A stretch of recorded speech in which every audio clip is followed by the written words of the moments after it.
Teringat awal tahun 2020, pejabat Indonesia bercandain COVID. Ada yang mengatakan corona tidak mungkin masuk ke Indonesia, mereka akan mati karena panasnya cuaca. Ada pejabat yang mengatakan mereka nggak mungkin masuk ke Indonesia karena orang Indonesia kebal, karena makan nasi kucing. Ada pejabat yang mengatakan lagi, masuknya susah, izinnya rumit, jadi mereka tidak mungkin bisa masuk. Sampai terakhir di gedung DPR tertulis, di spanduk, COVID dilarang masuk. Lu kata COVID bisa baca apa? Intinya melecehkan dan menganggap sepele di awal, mengakibatkan apa yang terjadi saat ini. Ambiar kesehatan dan ekonomi negara level bawah dan level tengah, kecuali yang dapat anggaran dan oligarki masih menganggap benar kelolaan negaranya. Yo monggo kowe sing jabat sakarep mula. Sekarang varian kedua Delta merajalela, menjadi gelombang kedua mengganas.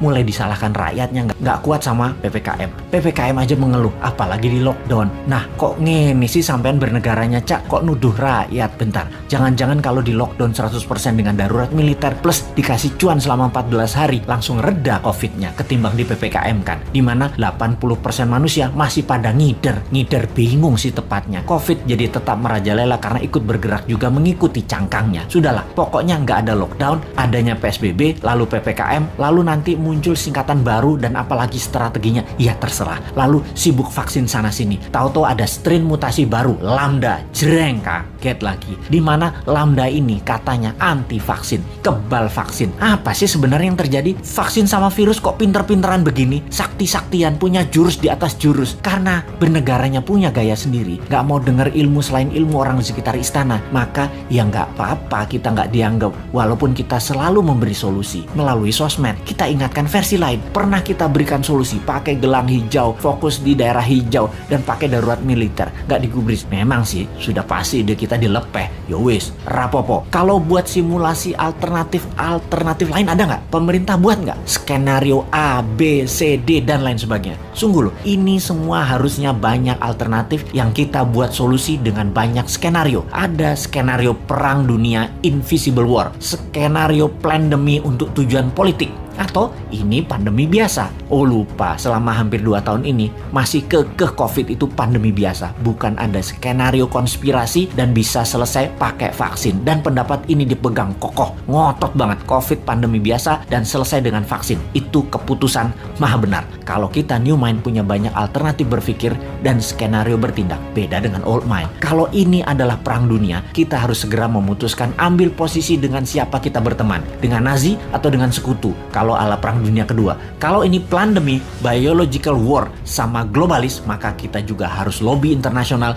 dengan big pharmacy. Kalau ini pandemi dengan tujuan politik, kita pepet lawannya musuh kita. Ini dari sisi hulu, dari biang masalahnya. Kalau dari sudut pandemi globalis yang terus menginginkan kendali kesehatan, maka apa yang terjadi kalau vaksin sudah 100% populasi di Indonesia, ternyata pandemi COVID tidak hilang juga. Beli vaksin lagi. Lama hal ini sudah kita pertanyakan. Namun pejabat bilang tidak mungkin, pasti hilang dengan vaksin. Iya, paham. Kalau tidak selesai, ya nggak dijawab. Lalu yang dia bilang adalah, lo ngeyel sih. Oke, kalau new mind bagaimana? Punya skenario lah kalau new mind. Skenario kalau COVID tidak bisa selesai oleh vaksin. Cara berhitungnya sederhana. Kalau terpapar 20.000 per hari, maka sebulan 600.000. Setahun 7 jutaan. Saat ini 3,5 jutaan. Alias total sampai akhir tahun 2022 bisa mencapai 15 jutaan. Dan ini baru memapar 5-10% populasi. Dimana kalau ternyata vaksin tidak menyelesaikan penyebaran COVID, maka 7 tahun COVID baru hilang dari bumi Nusantara. Karena untuk herd imunitas harus 70% tercapai.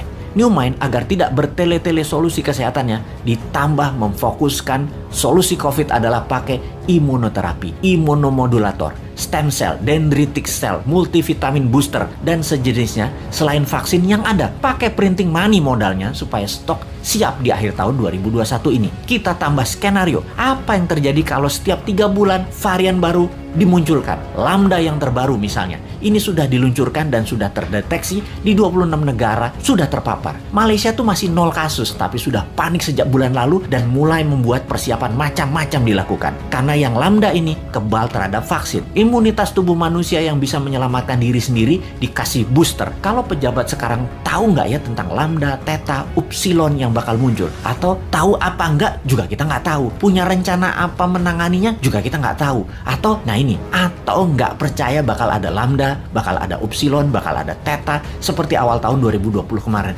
Ya monggo. Jadi kalau vaksin tidak menyelesaikan masalah ditambah varian baru yang lebih kuat muncul, mau PPKM karet berapa lagi? Karet 4 seperti sekarang aja jebol. Kalau karet 10 pedes banget ya. Masih belum nyadar juga ya bahwa solusi selama 2 tahun ini belum terlalu tepat. Setidak tepat selalu berhutangnya untuk hal yang tidak produktif di dalam bernegara. Ayolah melobi globalis. Bisa kan ngerti? Cuma nanya, jangan marah dong bos. Aku ya ora paham. Cuman kasihan rakyat aja.